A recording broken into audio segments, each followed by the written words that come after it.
Hello, students, and welcome to Roshi's Education Point. We were doing Millennium Science for Juniors, Class 5, Chapter 1 Reproduction in Plants. Part 1 we have already done in the previous lecture, and today we have to start with the part 2 of this chapter from the topic Agents of Seed Dispersal. So, let's get started with the topic. Agents of seed dispersal. Seed dispersal is carried out by many agents like wind, water, animals and by explosion of fruits. अब seeds को हमको अलग अलग जगह पर बिखेरना है, उसको disperse करना है, तो उसके बहुत से एजेंट्स होते हैं, जैसे कि हवा से कर सकते हो, वाटर से कर सकते हो, एनिमल्स के फॉर्मेट में कर सकते हो, या फिर अगर फ्रूट्स एक्सप्लोड हो जाते हैं तो भी आपका सीड डिस्पर्स हो जाता है. Special structures of some seeds and fruits also help in dispersion. कभी कभी कुछ सीड्स के स्पेशल स्ट्रक्चर्स होते हैं या फिर फ्रूट्स के स्पेशल स्ट्रक्चर्स होते हैं जिनकी मदद से वो ईजिली डिस्पर्स हो जाते हैं. एक एक करके we will be studying about the agents. Number 1 is your wind. Some seeds are very light and have hair or wings. अब कुछ सीड्स इतनी हल्की होती हैं और उनके ऊपर हेयर्स होते हैं या विंग्स बोल सकते हैं हम इनको, वो होते हैं. They are easily carried away by the wind and gentle breeze to distance places. अब क्योंकि ये इतने हल्के होते हैं तो हवा की वजह से ये एक जगह से दूसरी जगह उड़कर चले जाते हैं. For example drumstick seeds have wings. अब ड्रमस्टिक की जो सीड्स होती हैं उनमें विंग्स होते हैं. They spin along with the wind and are carried away. और जैसे ही हवा चलती है ये हवा के साथ उड़ते उड़ते बहुत दूर तक चले जाते हैं. Seeds of cotton plant have a fluff around them and seeds of madar tree have hair. Cotton plant में भी कॉटन होती है, फ्लफीनेस होता है जिसकी वजह से वो उड़कर चली जाती है. मदार प्लांट में हेयर्स होते हैं जिनकी मदद से वो इजीली उड़ जाते हैं. When the flower of a dandelion football lily dies, its flower head becomes a mass of seeds, each with a tiny parachute. अब अगर एक डेंडेलियन मर जाता है तो उस डेंडेलियन का जो फ्लावर हेड होता है उसमें से छोटे छोटे बहुत सारे सीड्स पैराशूट के फॉर्मेट में उड़कर बहुत दूर दूर जगहों पर चले जाते हैं. अगर आप इस पिक्चर में देखोगे तो ये एक डेंडेलियन है और इस डेंडेलियन में से छोटे छोटे पार्ट्स उड़कर दूर तक जा रहे हैं. तो ये सीड्स ही होते हैं जो हवा की मदद से एक जगह से दूसरी जगह पर जा रहे हैं. Next is your water. Sometimes seeds are also carried and planted by flowing water. कभी कभी पानी की हेल्प से भी सीड को एक जगह से दूसरी जगह कैरी कर जाना होता है. These seeds are usually light in weight and are able to float in water. ये सीड्स काफ़ी ज़्यादा हल्के होते हैं वेट में और इसी की वजह से ये एक जगह से दूसरी जगह पर फ्लोट कर सकते हैं. The coconut tree which grows near water has a thick fibrous covering around its seeds that helps them to float. Coconut tree जब पानी में ग्रो करता है तो उसके सीड्स के आसपास एक थिक फाइबरस कोटिंग होती है जिसकी मदद से वो पानी में फ्लोट कर लेते हैं. आप देखो पिक्चर में कोकोनट्स फ्लोट कर रहे हैं. Water plants like lotus, water lily and hydrilla use water to scatter their seeds. अब ये जो वाटर प्लांट्स होते हैं वो पानी की ही हेल्प लेते हैं अपनी सीड्स को दूर दूर जगह तक स्कैटर करने में, फैलाने में. The lotus fruit containing seed is spongy and floats on water. अब लोटस का जो फ्रूट है उसमें सीड्स होते हैं और ये सीड्स काफ़ी ज़्यादा स्पॉन्जी होते हैं और इसकी मदद से ये एक जगह से दूसरी जगह पर फ्लोट करके चले जाते हैं. एंड यस, इनका वेट बहुत ज़्यादा लेस होता है. Now comes your animals. Many fruits and seeds are spread by animals, birds and humans. अब फ्रूट्स और सीड्स को स्प्रेड करने में एनिमल्स, बर्ड्स एंड ह्यूमन्स का भी बहुत बड़ा रोल है. For example cocklebur seeds have hooked spines. They get attached to the fur and hair of animals and also to human clothing. अब कुछ फ्लावर्स, कुछ सीड्स ऐसी होती हैं जो हमारे ड्रेसेस से चिपक जाती हैं, एनिमल्स के हेयर से चिपक जाती हैं Animals and birds and insects eat fruits and sometimes the seeds come out in their droopings undigested. जब एनिमल्स बर्ड्स और इंसेक्ट्स फ्रूट्स को खाते हैं तो सीड्स कभी कभी डाइजेस्ट नहीं होते हैं और वो बॉडी से वेस्ट मटेरियल के फॉर्मेट में बाहर आ जाते हैं, मिट्टी में मिक्स हो जाते हैं. Squirrels collect nuts and bury them at different places or keep them in heaps for later use. Squirrels यानी कि गिलहरियाँ वो खाने में नट्स खाती हैं और वो सीड्स भी खा लेती हैं, तो वो इनको कहीं एक बारों में छुपा के रखेंगी, गड्ढा खोद के ज़मीन में वहाँ बरी कर देंगी, तो ऑटोमेटिकली वो बेसिकली सीड्स को सो कर देती हैं गलती से. Sometimes these buried nuts grow into new plants, और ये बरीड नट्स फिर न्यू प्लांट्स में ग्रो हो जाते हैं. Humans also eat various fruits like mangoes and cherries and throw away their seeds. Humans भी मैंगोज और चेरीज खाते हैं और इनके जो सीड होती हैं उनको फेंक देते हैं. अब जहाँ पर भी वो जाकर गिरेंगे वहाँ पर फिर एक न्यू प्लांट ग्रो होने के चांसेस बन जाते हैं. Number 4 is explosion of fruits. Pods of some fruits like peas, beans, and balsam burst open or explode when dry, thus scattering their seeds. अब कुछ फ्रूट्स ऐसे होते हैं जो पूरे ग्रो होने के बाद बर्स्ट हो जाते हैं, फूट जाते हैं, और अगर खुद ही बर्स्ट हो जाते हैं तो उनकी जो सीड्स होते हैं वो ऑटोमेटिकली स्कैटर हो जाते हैं. New plants from other parts of a plant. अब हमने ये तो देखा कि फ्रूट से सीड्स निकलती है और उस सीड से फिर प्लांट बन जाता है, लेकिन दूसरे plant part of the plant से भी तो न्यू प्लांट्स बन जाते हैं. Besides seeds, new plants can also be grown from some other plant parts like roots, stem, leaves and spores. सिर्फ सीड्स ही नहीं होते हैं जिनसे कि न्यू प्लांट ग्रो होता है, कभी कभी रूट से हो जाता है, स्टेम से हो जाता है, लीव से हो जाता है, या फिर स्पोर से भी हो जाता है. Vegetative reproduction. Some plants reproduce from body parts of the parent plant. अब कुछ ऐसे प्लांट भी होते हैं जो पेरेंट प्लांट की बॉडी में से ही निकल जाते हैं. Some parts of these plants can grow roots which eventually form new plants. अब एक प्लांट है, प्लांट का कुछ पार्ट क्या करेगा, खुद के अलग रूट्स बना देगा और उस रूट से फिर एक नया प्लांट ग्रो हो जाता है. This is known as vegetative reproduction. इसको वेजिटेटिव रिप्रोडक्शन बोलते हैं. जब एक ही प्लांट से, पेरेंट प्लांट से ऑटोमेटिकली बिना बीज बोए एक नया प्लांट ग्रो कर लेता है, उसे हम वेजिटेटिव रिप्रोडक्शन के नाम से जानते हैं. From roots. अब रूट से कौन कौन से प्लांट्स ग्रो होते हैं? Carrot, sweet potato and radish are the plants whose roots can grow into new plants. अब ये वो प्लांट्स हैं जिनकी रूट्स की हेल्प से हम नए प्लांट्स को ग्रो कर सकते हैं. From stems. A rose plant grows from its stem cuttings. Rose plant को, नया प्लांट को ग्रो करने के लिए ऐसे आप स्टेम को काट के लगा दो और उसी स्टेम में से फिर नया प्लांट निकल जाता है. A small piece of stem containing bud is cut from the plant and placed in moist soil. इसमें बड होना चाहिए जहाँ से नया प्लांट ग्रो हो सके, और फिर इसे हमें मिट्टी में बो देना है. Root start developing after some time and later a new plant grows. कुछ टाइम बाद इसमें रूट्स आने लग जाएगी और फिर थोड़े दिनों बाद इसमें एक प्लांट ग्रो होना स्टार्ट कर देता है. Money plant, hibiscus and sugarcane plants also grow in the same way. जिस तरीके से रोज़ प्लांट अपने स्टेम से ग्रो कर लेता है, उसी तरीके से मनी प्लांट, हिबिस्कस, शुगरकेन, ये सब भी अपने स्टेम से ही ग्रो कर लेते हैं. Potato is a stem that grows underground and has buds called eyes. अब पोटैटो भी एक स्टेम है, लेकिन ये ज़मीन के अंदर ग्रो होता है, अंडरग्राउंड में होता है, और इसके बड्स को फिर हम लोग आइज़ बोलते हैं. Any part of the potato that has buds on it can grow into a new plant.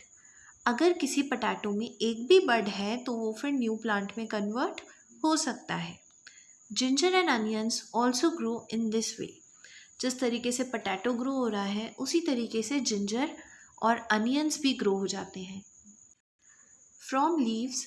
The leaves of some plants like Bryophyllum grow plantlets on their edges.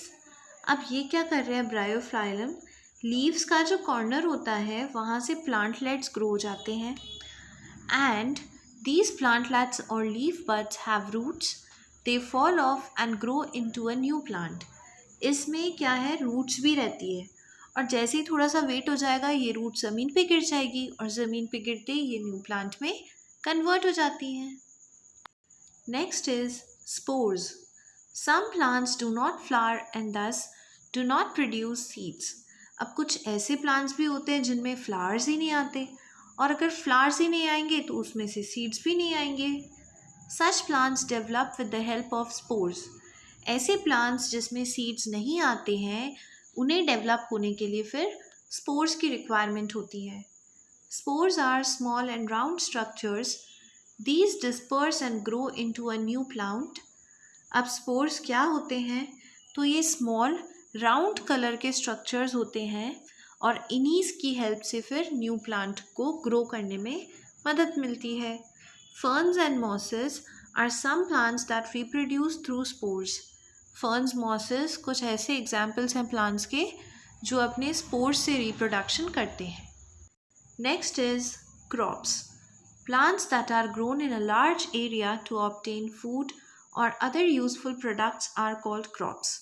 Crops एक ऐसा food item होता है जो हम large scale पे grow करते हैं. The process of growing crops is known as cultivation. जिस प्रोसेस की हेल्प से हम लोग क्रॉप्स को ग्रो करते हैं उसे कल्टीवेशन बोला जाता है. Different crops require different climate, soil and amount of water to grow well. अब क्रॉप्स को अलग अलग क्लाइमेट चाहिए होता है, सॉइल चाहिए होता है, पानी भी अलग अलग क्वांटिटी में चाहिए होता है, तभी जाके वो अच्छे से ग्रो कर सकते हैं. Different crops grow in different seasons. Even crops को ग्रो करने का सीज़न भी अलग अलग होता है. The crop that are grown in summer season. Summer season आपका चलता है जून से लेकर अक्टूबर तक, are called kharif crops. Kharif crops बोला जाता है उन क्रॉप्स को जिनको हम समर में ग्रो करते हैं, like rice, maize, jute, cotton, peanuts, bajra and pulses. The crops that grow in winter season. Winter season में जिन क्रॉप्स को हम ग्रो करते हैं यानी कि नवंबर से लेकर अप्रैल तक, आर कॉल्ड रबी क्रॉप्स. इनको रबी क्रॉप्स के नाम से जानते हैं, like wheat, barley, gram and mustard. ये हैं हमारे rabi crops. Now comes the crop production. Farmers work hard all year to grow good quality crops. Farmers साल भर तक काम करते हैं ताकि एक अच्छी क्वालिटी के क्रॉप्स को वो लोग ग्रो कर सकें. Different stages of growing a crop are. अब प्लांट्स को ग्रो करने के लिए अलग अलग स्टेजेस की हेल्प लगती है. Number 1 is your ploughing. Ploughing का मतलब होता है before sowing seeds in the field. First, the soil is prepared. It is loosened over the entire field. This is called plowing. अब आप देखो यहाँ पर क्या हो रहा है, ट्रक की हेल्प से हम लोग मिट्टी को लूज़ कर रहे हैं ताकि इनमें हम बीज को अच्छे से उगा सकें. इसे हम प्लोइंग करना कहते हैं. Sowing. After ploughing good quality and healthy seeds are sown. एक बार आपने मिट्टी को ढीला कर दिया तो फिर यहाँ पर आप बीज बो सकते हो अपने. Adding fertilizers. Seeds require nutrients for proper growth. अब सीड्स को ग्रो करने के लिए न्यूट्रिएंट्स चाहिए होता है. Nutrient rich soil increases productivity. अगर मिट्टी के अंदर न्यूट्रिएंट ज़्यादा होगा तो क्रॉप्स बहुत अच्छे से ग्रो करेंगे. Fertilisers are added to the soil to make it rich in nutrients. अब ऊपर से अगर आपको न्यूट्रिएंट्स डालना है सॉइल में तो आपको फर्टिलाइजर्स मिलाना पड़ता है. Two types of fertilizers are used, namely manures and chemical fertilizers. अब fertilizers यानी कि खाद होती है, एक तो manures होंगे, manures आपके, और दूसरे आपके chemical fertilizers होते हैं. अब ये क्या होता है एक बार देखो. Manures are natural fertilizers made from cow dung and dead and decaying plants and animals. Manures natural तरीके से बनता है, काओ का waste material, dead plants and animals, इन सब से मिलके आपका मैन्योर्स बन जाता है। On the other hand, chemical fertilizers are man made fertilizer. Chemical fertilizer natural नहीं होता है, ये मैन मेड होता है, हम लोग बनाते हैं इसको। Urea is a chemical fertilizer. Excess of fertilizers may harm the soil and the crop. Urea एक टाइप का केमिकल फर्टिलाइज़र होता है, और अगर हम ज़रूरत से ज़्यादा सॉइल के अंदर फर्टिलाइज़र को मिक्स कर देते हैं, कौन सा फर्टिलाइज़र, केमिकल फर्टिलाइज़र, तो आपका क्रॉप ख़राब होने के चांसेस हो जाते हैं। Number 4, irrigation. Irrigation means watering the crop. After seed germination and growth of young plants, the field is irrigated properly.